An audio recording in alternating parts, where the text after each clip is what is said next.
I am now at the Skills Development Corporation, which is all about learnerships, and it's all about helping young people, innovate and find and make a difference. Because you find some young people who've never ever had 5,000 rand in their lives, and then now they're going to be getting a stipend for the very first time, and then they go to the club.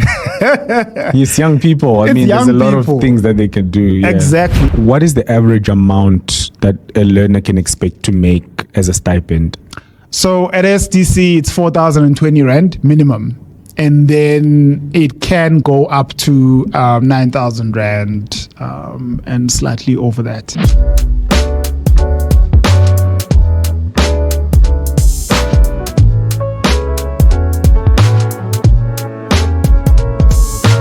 Awesome. Welcome back to yet another episode of the Truth Talk podcast, brought to you by Mentorship Academy. Today, we are joined by an extremely exciting guest, Mr. Lindo. Care to introduce yourself? Lindokuhle Ndlovu, the marketing officer at SDC, right? Very happy to be here, Larreth. Thank you for the invite. Awesome. Yes. Who is Lindo? So Lindokuhle is a young man, a young Zulu guy from who comes from Hammersdale, which is right in between Pietermaritzburg and Durban. I'm pretty sure a lot of people might know Durban July vibes, since we are approaching that. But I grew up in the small city of Hammersdale, which was nothing fancy, to be honest.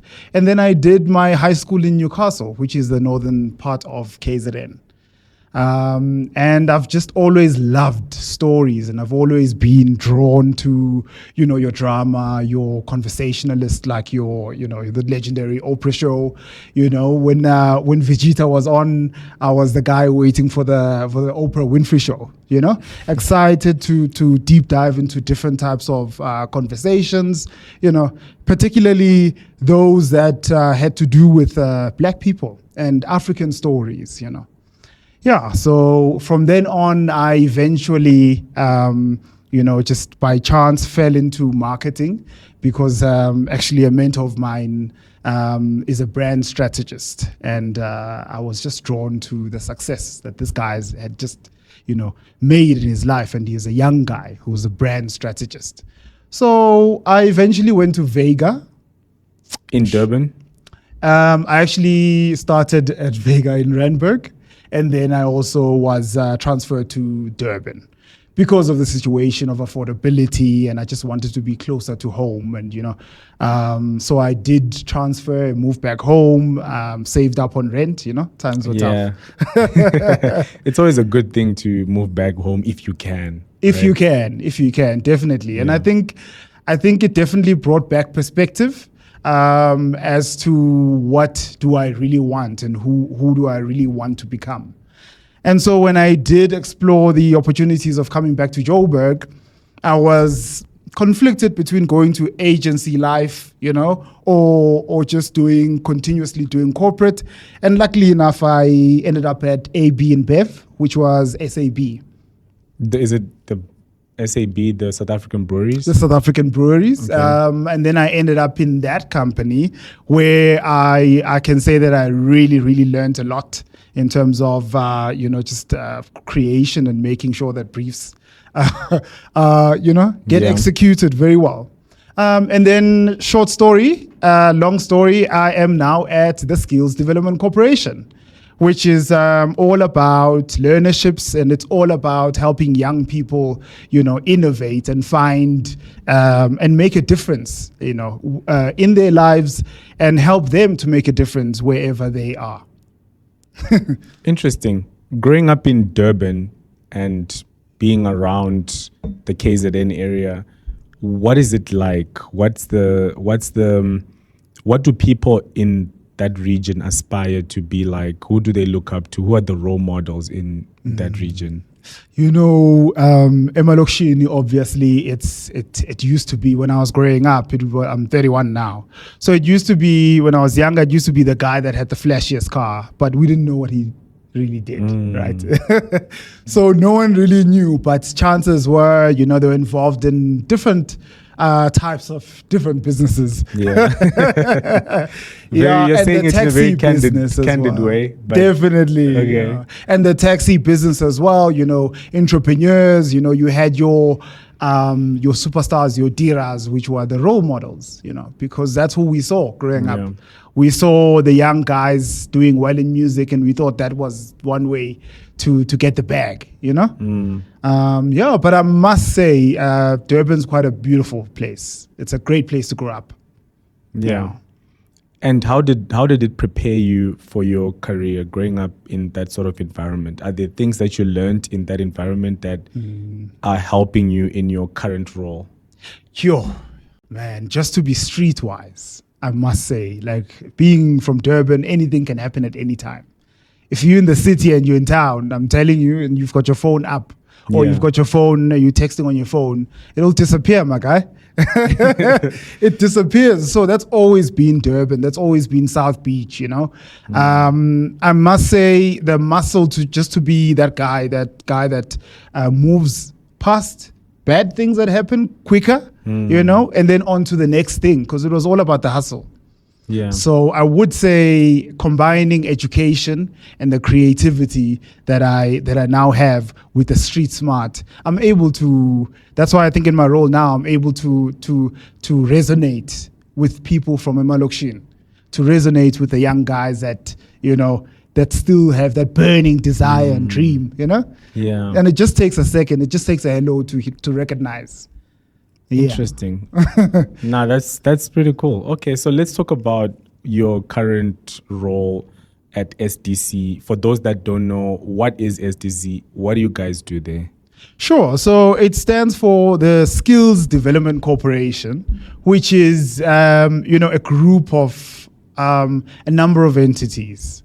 But today I'll just tell you only about the training part, which is a training provider, an accredited training provider, one of the best in the industry of learnerships. And that's who we are. We specialize in, turning dreams to realities in a practical way. So you'll hear a lot of people lately, or a lot of companies talking about change and transformation, right? But when you get down to the crux of it, it's not really practical. Where we are all about making sure that skills are practical. Okay. How is it not practical with the other guys? So I not to focus a lot on the other guys, but I would say in the recent article that we wrote on our website, and that was the message there, to say the youth at the moment is looking for solutions. The government has been bringing about solutions, but it's clearly not working because the number is not going down. The unemployment number isn't decreasing. Yeah. Instead, it's doing the opposite. And we are very, very clear about what we stand for, which is making a difference, right, in the communities that we serve. And we are very practical about making sure that the person that we are assisting knows that, okay, I am doing a learnership. After doing a learnership, I need employment. Yeah. And therefore, how do I get into the employment sector? It is via being given an opportunity to actually do workplace experience, right? So we say that we've got the sponsors. We are going to literally pay the learnership for 12 months, right, for the learner. Yeah. And then we're going to provide the learner with a company where they can at least go and shadow, at least go and work like a normal employee on the days that they are not in class. So by that, it's basically like a 12-month interview, because by the time that you're done with your learnership, most of the time learners have created a relationship with the employer, have created that rapport, which is what you need, and they are on the employer's mind. If any position opens up, they are the first one that, get first preference. So it's practical, and it's something that we've been doing from 2012 with many graduates who are now even in management positions. A lot of them who are even a lot of them who are absorbed in SDC itself. Oh, I see. So we don't just sell it, we also actually exercise it. Okay. I have so many questions, but I guess that's why I'm here, right? Sure. So the learnerships industry, I get the idea behind it. Microsoft Academy is in the space as well. We're Yes. just, we are still fairly new, because we're transitioning from boot camps to get Right. into learnerships, because Oh, we found interesting. we found that the biggest challenge for most of our students is affording the boot camp. Right. So if we can find someone that can Right. sponsor you to learn, then There we go. win. Right. Yeah. Right. Which That brings- is practical. Yeah, absolutely practical. Which brings me to my question, because there are a lot of people, young people, that, like you said, they're unemployed, they're just looking for an opportunity, and they jump onto anything just so Yes. that they can get that stipend. Hey, the stipend is an important one, sure. So how do you guys prevent that? So the vetting part. Okay. Thank you so much for asking your question has insight. Thank you. It shows that you are in the industry and you know the practical side of it. So obviously, anybody who's sitting at home unemployed, the moment that you say, hey, there's an opportunity to be a taxi driver, they'll jump at it. Hey, that is someone who's got the willing, right? And so when we go out and we do recruitment in Soweto, Tembisa, all of these areas, right, around Gauteng and Cape Town as well, our focus is always on the vetting part, to find out in the interviewing stage, who are you? Where can we place you? So it's not just taking a group of 130 or 400 people, making an example, Yeah. to say, oh no, please do this type of course just because they're available. No, we actually are purposeful in our vetting style. That is quite unique. We've made sure that our recruitment, the people that interview, actually themselves have been through a learnership. So anybody who interviews you at STC, chances are they themselves were once on an internship or were once on a learnership. Okay. Because also societal issues, right? If we're going to Eldos, for example, where literally the last drive that we had there, we literally in the hall could hear the gunshots outside next to the Really? police station. Yes. So it takes a certain type of person who's going to say, you know what, let's stick this out. Let me hear what you're about. Let me not put you in that course, but rather that one, because you're not interested in IT, right? You might be interested in maybe you have experience in the past, maybe in high school, you are good at talking. So it varies. The vetting process is very thorough, but it's not made to create a stop nonsense. No, it's made to create a nice system so that you pass and you are successful. I hope I answered your question. No, absolutely. Absolutely. Sure. Interesting. Yeah, because you there's a fine line between, you want to give opportunities, but you really don't want to give opportunities to everyone. You need to Right. give opportunities to those that are deserving. So it's good to see that there's a vetting process in place and stuff like that. 100%. Also personality as well, you know. So the main thing is you finishing the learnership. Because remember, there's a sponsor that we also have to make sure Do people drop out? succeeds. So across the industry, you have that, and I think across just growing the conversation further to even a bigger scale, unemployment is also got challenges like that, where you've got people doing roles that they don't want to do. So let me make an example with a nurse, right? Because my mother's a nurse, a brilliant one, by the way. But if you, and I've heard this all my life, she would always say, if you don't have the heart for it, it's easy to see. You're not going to go very far with it. You know, you're not going to impact people. So we are all about, and I think I've taken that into my daily tasks when I do speak to the guys. We are all about making a difference. And in making a difference, you have to do what you kind of love or something that you've wanted to do at some point in your life, you know, and not just a tick box exercise. Yeah. So I'd say our focus is really on recruitment, making sure that whoever comes in, we reiterate at the induction department to say, hey, this is the type of company that's sponsoring you. Because you might find at times you've got like 400 learners, just like right now, actually, we've got 400 learners, and they are not only sponsored by one client. So one might be sponsored by a client that's a hospital client, for example. One might be sponsored by a mining company, right? Yeah. So depending on what the course of that the person is doing, we kind of have to make sure that you match the right personality to the right course. Because you can't have someone who's doing HR who doesn't want to talk or who's not comfortable getting up on stage and actually interviewing or conversating. Yeah. Yeah. So I'd say the vetting process is quite proper. Okay. Interesting. Okay, so you guys vet, then the people come in.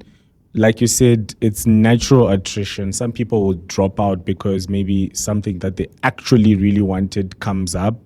So then they jump onto that and then they leave. Okay, fine.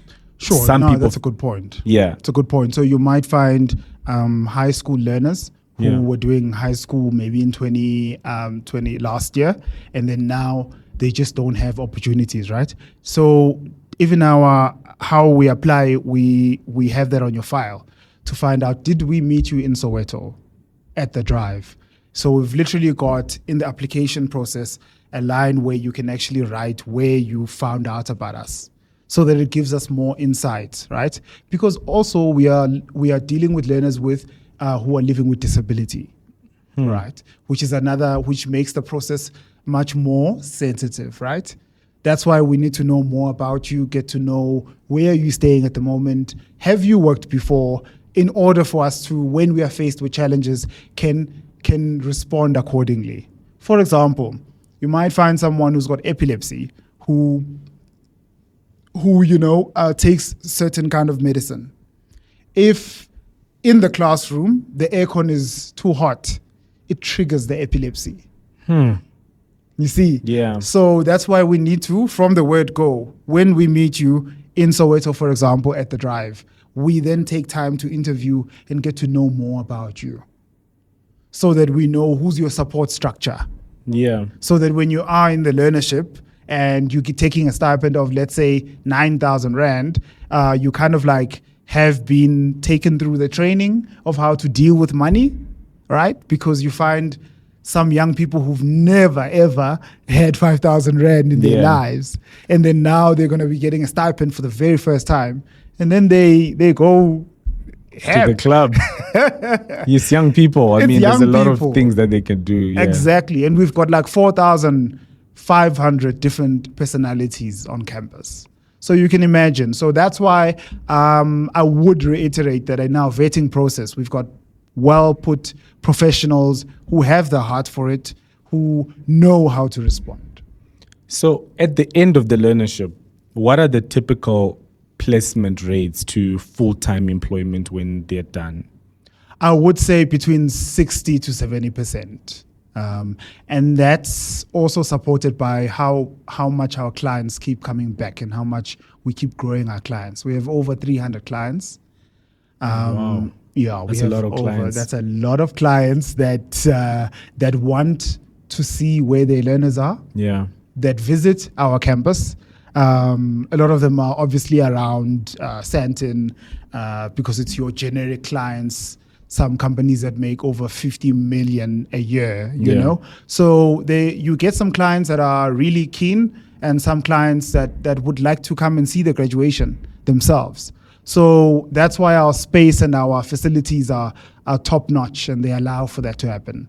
There's an interactiveness between the client and the sponsor and the actual learner. So the sponsor is the client. Yes. What's in it for them? I mean, do they get to hire from the graduates? That's one of the benefits. What are the other benefits for them? So the other benefits just across the industry is that, TripleB is obviously done by the government as a leeway and that great value that businesses can bring, right, to the young people of South Africa. All right. Specifically also previously disadvantaged people, right? So your Africans, your black, colored, Indian as well, right? And so that there's a tax rebate to all of this. So companies that make that kind of money have to either employ a certain bracket of people per year, and then they come to us to ensure that that is done thoroughly and in a seamless, proper way. Why should a company care about having a good BEE rating? Scorecard. Yeah, why should they care? Sure. So one of the reasons is that in order to get great, amazing tenders and business in general, it opens your company up to those opportunities. So you've got your small businesses, and then you've got your medium sort of major businesses all the way through to the JSC companies. So a lot of our clients are clients that are literally, most of them are in the JSE. So the process that the human resources personnel from their company carries through is then done by ourselves, our company. I see. And therefore, everything has to be done properly, recorded, and audits are a pivotal role in that retrospect. And that's why we are one of the best in the game. Okay. Because you can see the building. Yeah. You can easily drive into the building. You can find your mthandazo in the building. So these learnerships, they're not online. They have to be on the It's site. in person. Oh. We've actually got a huge client now, and we are looking for over 60 individuals that are abled, that actually have a B-commerce degree. So that just gives you, it varies. Sometimes you get clients that are looking for persons living with disability. Yeah. Because obviously persons living with disability have more points on the scorecard, right? Yeah. So your female, as well as persons with disability, have more counts on the scorecard. And so we also, as a company, calculate that for you. We work it out for you in the best interest of your company. And that's by literally a great audit. We've got amazing professionals. Now I'm selling. No, it's all good. We're having a chat. Sure.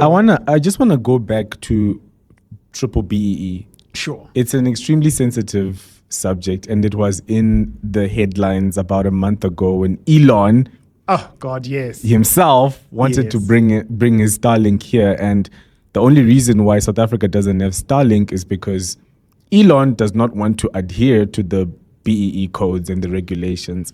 So it's a law that has a lot of criticism, where some people feel like it's racist. Some people feel like it excludes a certain class of people Group of to people. get in to these amazing government tenders, like you mentioned. So Yes. what's your take on TripleBE? TripleBE has changed lives. TripleBE is the reason why a lot of people that look like myself are in certain positions and are able to create change. I'm not going to base it and bring the conversation down to saying that credibility versus skin color. I don't think so. Just walk with me, right? So top management, young female, right, that is well credible, that has gone to Harvard and so on. Yep. Chances are will be absorbed and will be maybe promoted, provided that their work ethic and their standard is of that level. They have to be good enough. They have to be good in it. Okay. But you see, we have quite a number of major companies where you have only either a certain group of ethnic people, right?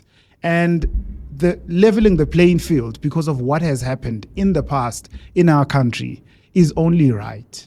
And companies that exercise this see the value of it, because it is inclusion. And this goes further, right? It goes further as to say, how can you have over 3,000 people without having a person living with disabilities. When persons living with disabilities are dismarginalized generally in society. I'm just trying to make a point to say that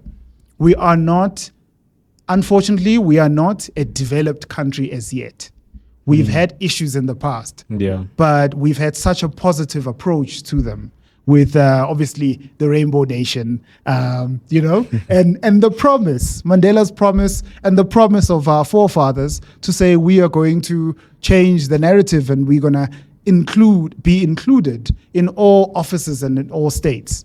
So I would say my take is that we need to do more of it. I think it's actually a great conversation starter when Elon says that, because it is by law. And the idea is that he's going to eventually, if he is going to, build Starlink, probably will fold back to, the law. It is law. Would you say that, I understand, like I'm big on it as well. 100%. Don't get me wrong. I support BE because I'm black too, But would you say that it also limits investment coming into the country? Because maybe someone who wants to bring in $100 million into the economy, then they hear about these laws where they have to give up a big portion of their business to someone that they don't even know. I think if you're going to invest more than 100 million, right? If I'm going to go to Dubai and invest money there, trust me, I'll get to know the culture in Dubai and I'll get to know how things work in Dubai, right? And then if I really, really would like to grow my money in Dubai, I would have to care about the people in Dubai. So we need more investors that care about the people in South Africa. We need more investors that care about the unemployment in South Africa. We need investors that are going to change our lives. The youth is literally looking for opportunities. And if this situation carries on where we are ignoring the youth and what the youth wants, which is a simple job. The guy just wants to put bread on his table, man. He just wants to be able to take out his girlfriend to the mall whenever he can, you know? He doesn't want a Range Rover or major mansions. It's just putting food on the table. And that is our human right.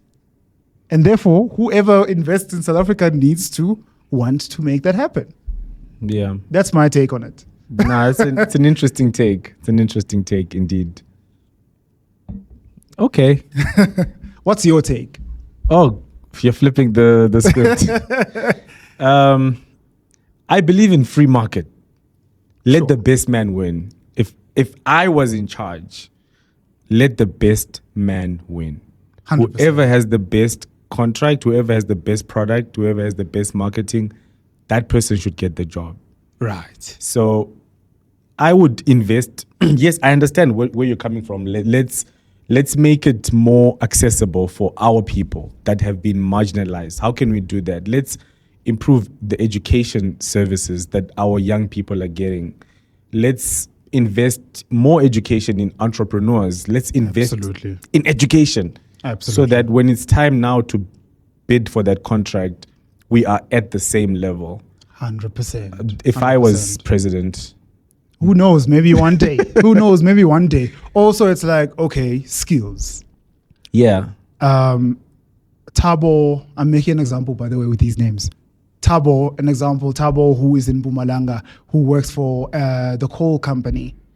Thabo gets paid 30,000 Rand or 45,000 Rand, right? And here's Nonjabulo, who's got a PhD and who's a medical doctor who's sitting at home. It's not fair. Yeah. It's not fair. So I'm saying let's first level the playing field and get the illiterate kids in the hood at least to be able to communicate. Through education. Through education. Not through skills. Jobs. Not through jobs. So let the child be the child until the child finishes high school. Yeah. You know? So it's a lot of societal issues that come into one. But with the experience that I've been having with Learnerships and going to these halls that social development has been so gracious with giving to us through our partnership, and that's another example of working together, finding collaborations that are meaningful, not just on paper, but to say, okay, I am the City of Joburg, which is what they've done with us. We're a private-owned company, and City of Johannesburg said, no, guys, if you guys are already giving learnerships and you've 4,500 learners recently graduated, we'll give you all of the halls in Soweto, in all of they obviously with their territory where they can. To train the learners. They said, no, we'll give you the halls for free. So it's cutting those hurdles between. There's too many hurdles between what we are trying to achieve from Parliament to what the private business is trying to achieve. So I'm very happy that the social development was able to do that. And let me tell you, when you go and speak to these kids, some of them are so brilliant, but you won't know that they're brilliant on paper until you speak to them. I don't know if I'm making sense. So there's also a huge issue with CVs in general, where it's generic. Let me just make an example. A kid from the location who needs 10 Rand to go and pay Kumambani to do the CV. The CV is generic. By the time the recruitment team gets it, it's just a generic CV that doesn't bring out who this kid is. So they're automatically out of the race already. Whereas if you have something in between that focuses on skills and creates those interviews, like another great partner of ours, which is SA Youth, Harambe. Oh, great guys. Great guys, right? Yeah, I love them. So, I mean, their platform is totally amazing, which we use, by the way. But also, another thing about them is that they've got mock-up interviews because that's critical. A young kid who's I'm just making up scenarios here so that I maybe bring a greater understanding of what I'm trying to say. A kid who's at home staying with a grandmother who's illiterate, that kid does not have any advice from, maybe an older uncle or so to say, hey, well, this is how you interview. So a lot of them get to interviews and they're so shy to even talk because of cultural backgrounds. Some of them think looking at you in the eye is disrespectful because of lack of knowledge. So do you see where I'm getting at? That there's a huge gap in between this great picture where we want great employment, but chances are you might find that some people would have been employed. It's just that they haven't been taught. Sure. There's some deep stuff. Very deep stuff. Yes. What about these learnership stipend hunters? Stipend hunters. How do you deal? Firstly, what are they for someone who doesn't know? Right. And how do you deal with them? So we've come across them. You find that there's learners that have 3 learnerships at the same time. And there is a system and a way to check online. Luckily, the seaters have been quite innovative with that regard to just make sure that there's an online platform where you can check if Lindokuhle has been is on a learnership currently or not. So it's not allowed to be on multiple. You are not allowed to be on multiple ones, especially at SDC. The moment that we find out that you are on a learnership somewhere else while we pay you a stipend as well, unfortunately, you will be terminated. Right? It's not allowed. It's not ethical. It's not the kind of learners that we would like, and it's not the type of people that we would like to send out to companies as well. So we don't condone any of that. We're looking for the ethical people. Interesting, but it is an industry problem. So someone would, because they just need the money, they don't really care about the skill. Imagine now they're stacking up 15K, 25K. Nice life. Nice life, eh? But also we also check your bank statement to see if you have been working for the past 3 months. So that's part of our vetting process to ensure that all of the learners we've got haven't been earning and receiving, a certain amounts of money in their accounts, or if they have different bank accounts, right? We also check that. And what is the average amount that a learner can expect to make as a stipend? So at SDC, it's 4,020 Rand minimum. And then it can go up to 9,000 Rand and slightly over that. How can someone, let's say I'm a learner, I'm extremely motivated, I want the 9K. What can I do?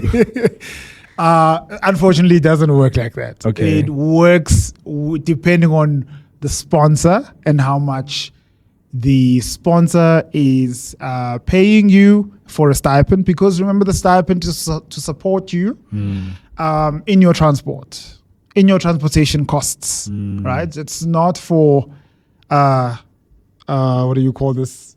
Yeah, Kelvin Momo concerts and things like that. No, guys, it's for supporting you with your transport to leave from your house to the campus. I see. Yeah. And also, once you are in the workplace, right? Now we found a company where you can actually do your workplace experience, where we pay the stipend and then the mentor or the placement partner actually now teaches you and spends time with you on a weekly basis at work. They can decide that they would like to top you up. So sometimes you'll find a learner maybe who's earning 9,000 Rand of a stipend, then does so well and is always on time at work and is just a brilliant, sport. Then they'll have a nice boss who might say, you know what, I want to keep this young man or woman and I want to get them a job going forward. And they spend time with you during the week. So they get to know you. They get to know your challenges and all of those things. And if they see it fit, man, they give you a top up. We'll never say no to a company wanting to top you up. Yeah. And I guess that's a really good thing from the company itself, right? It says it only is good brand. Yeah, it is good brand. And a lot of our companies actually, because our learners are such great learners and they are such, how do I say it, very, they're a good group in the industry across the board. And I think it's also because of our ethos and family unit at STC. So with all of the issues that you might have at home, we've just created such a nice campus and a nice warm campus with people that care, facilitators that actually care, where there's a WhatsApp group, everybody interacts. So it's easy to say to a facilitator, hey, I've got a stomach ache, I'm not coming in today, type of thing, and not misuse that, So there is that human touch where there is the facilitator in the class who does not have 60 learners in the class, but a mere 30 learner. So it creates that relationship. Yeah. Okay. So we've said a lot about how these learnerships are actually changing lives. Sure. Off camera, you had a story of a disabled learner and how disabled people are actually being helped by learnerships. 100%. Do you mind just sharing that story? Sure. So there's I've got a lot of these stories because I see these people on a day-to-day basis, right, at the campus. And I obviously am the marketing officer, so I do a lot of testimonies where I get to know where the person started and what the success story is. Hundreds of them. But the one that comes to mind is a young, brilliant man who recently graduated, who is on a wheelchair, right? And so when I heard this young man's story of how by the time you see him on campus at 8 o'clock in the morning, his preparation to get to campus is a job on his own. So apparently his mom has to get him ready at 3 o'clock in the morning. And because they live all the way down in the Vaal area, right? From Pozo, from Sandton, they literally have to wake up in the morning, get him ready, and then come with the learner. And the mom at times has had to sort of wait somewhere so that this young man can finish the classes, and he's never missed one class. Wow. And this guy is it just goes to show you what dedication is about. He's graduated now. I think he's graduated twice from different qualifications, and that just goes to show this guy shows up. He's up at 3:00 and leaves home at 4:00 and probably gets home around 5, 6. And this is a person living with disability, so differently abled. If that guy can do it, what's stopping you from doing it? What's stopping you from finishing a 12-month learnership? Yeah. What's stopping you from waking up in the morning and actually studying, doing your assignments, which also the assignments are not, how do I put it? Impossible. Wait, so you're saying there are certain people out there where they're being paid a stipend and they're being given an education on top of that, but they still struggle to do the work? They still struggle to be motivated?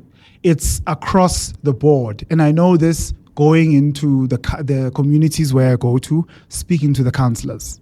There's a general issue with young people not wanting to work, not wanting opportunities. Are they crazy? Are they okay? Or is it forgive me? No. Please Right? Go when I for say it. are they crazy? Because I'm thinking, what? You're being paid to learn and you need to be pushed. So I wish I could say something that's not along those lines, but that is the truth. We generally as a country have an issue with young people who've given up on even applying because of, obviously societal issues, right? What societal issues could make someone be affected? I do think that it's alcoholism. I do think that it is single parented homes. I do think that even with men in general, uhlala emakhoneni, ubhema,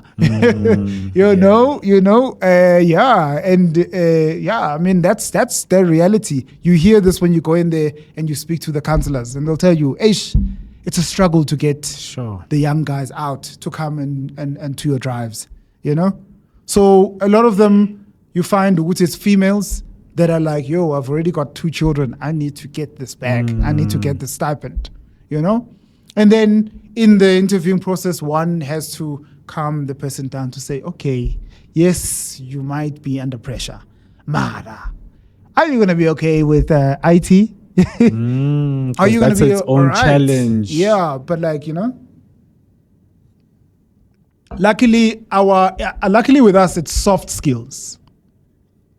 So it's skills that you just get via e-theory. E-theory layer 30%, and then 70% is that literally workplace experience. Do you see how it's been created at an advantage for you to pass? 70% is you literally showing up, going to, let's say you are placed at Spa, for example, making an example. Yeah. But Spa, give us a call. You're placed at Spa and you go in every day. That's all you need to do. You've already got transport money. You just show up until you finish your course. You do your assignments. There's enough support for assignments. You do your obviously, yeah. Is this also mentorship support for these learners? Because Absolutely. I'm just imagining if someone's coming from a disadvantaged neighborhood, society, they don't have anyone to look up to. Do you guys also give them role models and stuff? It's a good question. So we are big on that. We are big on that, so much so that our people that are facilitators are very much qualified and are also specialize in what they are teaching. But also, we made sure that when we sourced everybody, the people that are employed are people that have the heart for it.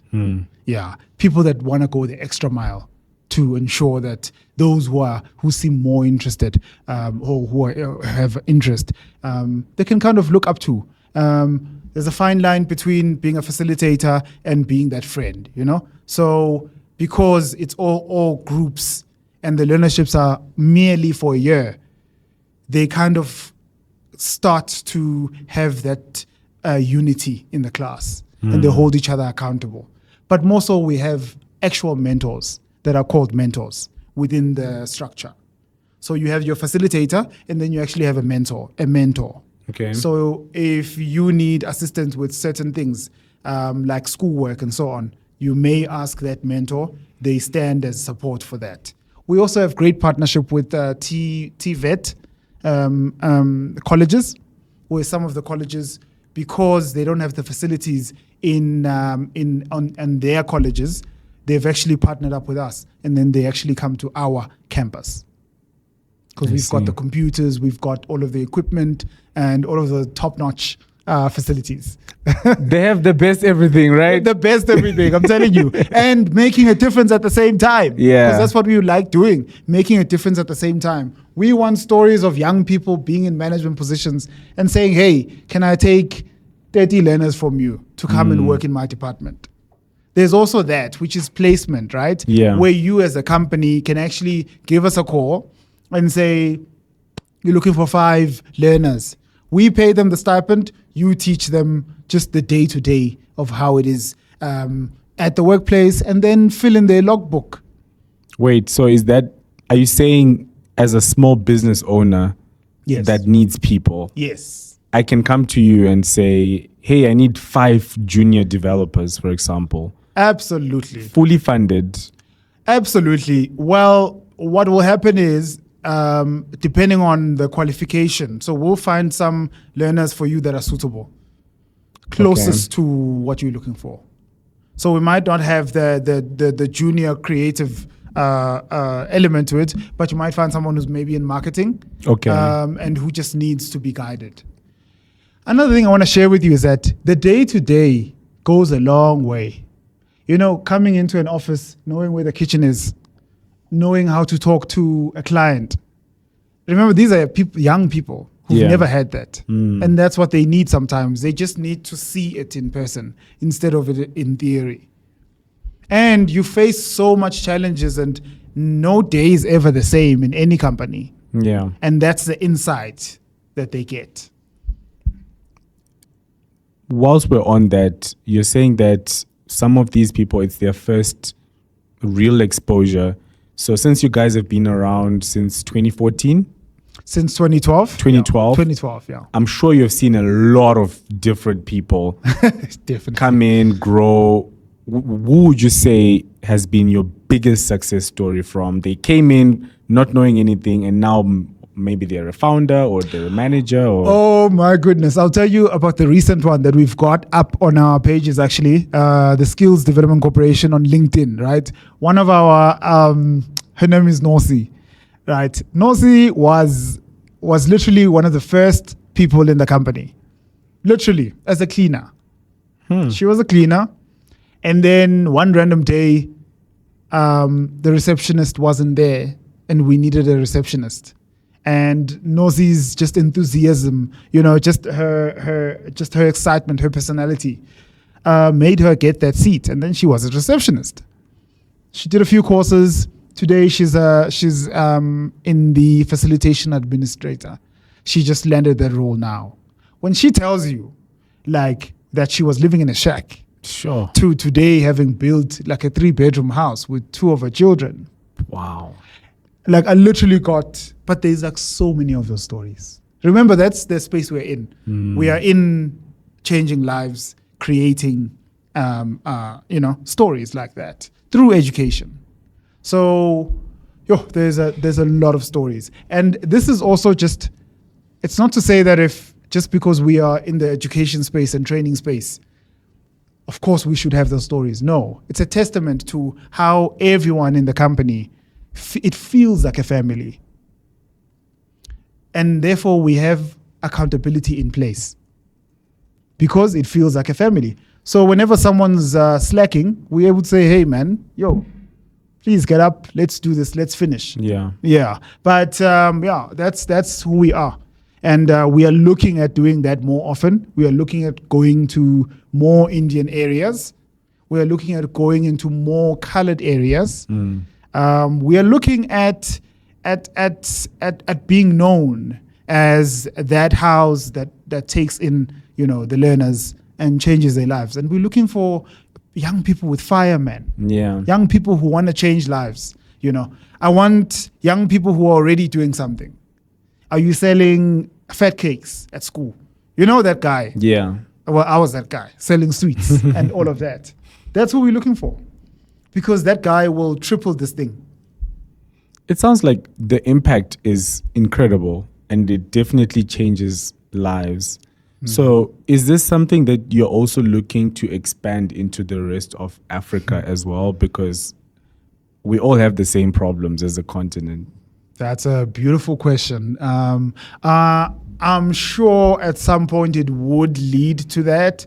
But at the moment, Cape Town is another branch that we've got in Belleville. And over there as well, we're doing major, incredible things. So I do think where we are now and this year, I like looking at the next step instead of the fifth floor. I like looking at the very next step. And the very next step now is that we're in Youth Month. Young people are unemployed. Let's collaborate with as many, stakeholders who have the same energy, like your SA Youth, your Harambe, your government as well. Let's collaborate. Let's do more drives. Let's do more events and more education. I want to tell you something as well about the drives that we do. We've strategically made sure that in our drives, we educate. It's not just getting the learners into the database. Yes, we've got them on the database. They've registered and all of that. But whilst we are there, we take an hour or two to educate. What is a learnership? How do I get access to a learnership? What is a scam? How do I differentiate? There are scams? So you do find scams where individuals make other people pay for learnerships. What? We don't do that. We are against that because that is not legal. Wait. Make someone pay for a learnership? How does that even work? Isn't the I don't whole know. point I don't know. I wish I could tell you, but I hear of this as I maneuver through the industry. There are people who have had, unfortunately, bad experience in the past. It's just general with jobs as well. So in that space, I want to say we are absolutely free. Our learnerships are for free. You don't pay any amount of money, not even for paper. Yeah. Sure. Okay. Sorry, you were going on. Yes. No. You can. Yeah. Oh, okay. Yeah. Oh, okay. No, I didn't. I just didn't think. But then we are in South Africa, and there is a lot of cybersecurity crimes going on. Oh yeah. A lot. So it only makes sense that once someone sees, people are desperate for jobs, I can make something out of these people that are already desperate, because that's crime, right? Crime is taking advantage of the already vulnerable. That's so true. That is so true. So we stand against that. Yeah. We do not condone any sort of unethical behavior that has to do with this, because this is something that's really, really good. Yeah. That's been, executed by our beloved government. Yeah. So let's protect it as much as we can. Yeah. Awesome. And anyone who's come across and been seen to operate in that way does not last long. Yeah. Yeah. In the space I'm in. So, final question on our side. If I'm a young person and I want a learnership, how can I position myself in the best way possible to get one? Sure. So you're a young person and you are looking, obviously, through the internet for learnerships. That's great, because if you're already watching this podcast, you're already plugged into the internet, which is great. Yeah. Right? So watch as many podcasts and get as much information as you can. Also verify the information you read on the internet. So if you go on Google and you search Learnerships, luckily we are we're ranking right at the top there. You will find us there, and then give us a call and do a walk-in. It's better if you take a taxi and you come to our offices. We are open. Our recruitment office is open from Monday till Friday. And whether you are living with disability or not, we will accept you walking in. So that's the best route you can take. Or else you can go to our social pages, which is obviously on Facebook. We have a group called LRA, which is a Learner Recruitment Agency, SDC, right? And we have about I think 25,000 members there. So we normally post all of our information there. And word of mouth is the best as well. I always say, if you know someone who's living with disability, who's between the ages of 18 to 28 years old, unemployed, bro or my sis, come on, do the right thing, link them up with us, because you'll change their lives, literally. You know, most of us don't realize that the very same experiences we have as abled people, persons living with disability have it 10 times harder. You know, and in what we covered in one of the articles that we wrote, Larreth, is that it's more than about the person living with disability that matters. It's about the education of the people around that person. So already they have anxiety that you are looking at them, and they look different, or they maybe collapse, or, you know, because of epilepsy, such as epilepsy and so on, something that they have no control over, guys, you know.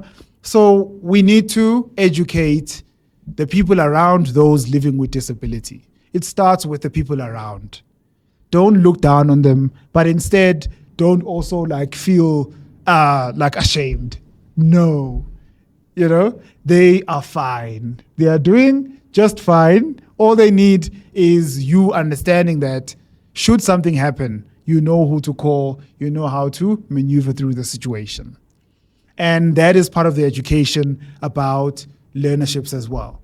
And that's what makes us different at SDC, is that we are aware that it's not just us living in the world, but there's also people that have it way harder than you do. The least you can do is be sensitive about it. The least you can do is help them, you know? Yeah. Awesome. How can people reach out to you personally? Right. So please find us on our website, which is obviously www.sdcorp.co.za.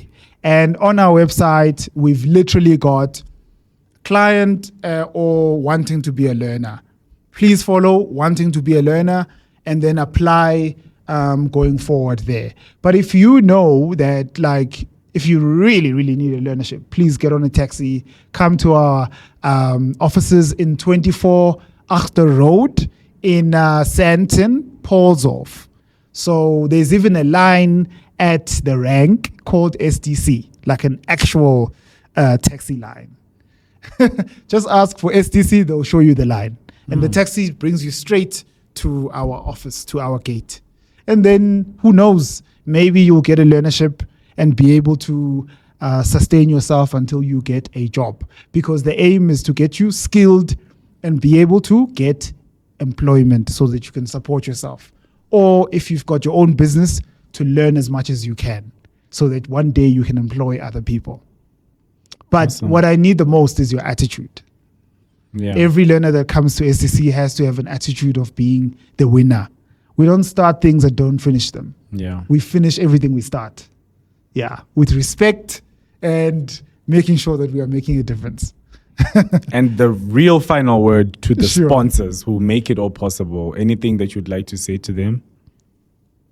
If you'd like to see where your money goes, if you'd like to see the real difference, definitely And if you'd like to see it and have it readily available on a weekly basis, then you need to give us a chance. You need to give us a call.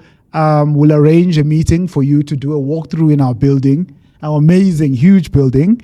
And and then you'll get to hear the success stories that we have. But it's more than just about being a client. It's about joining the movement for making a difference. Thank you so much for your time. That was Right. really amazing. Thank you so much, guys. Thank you, Larreth.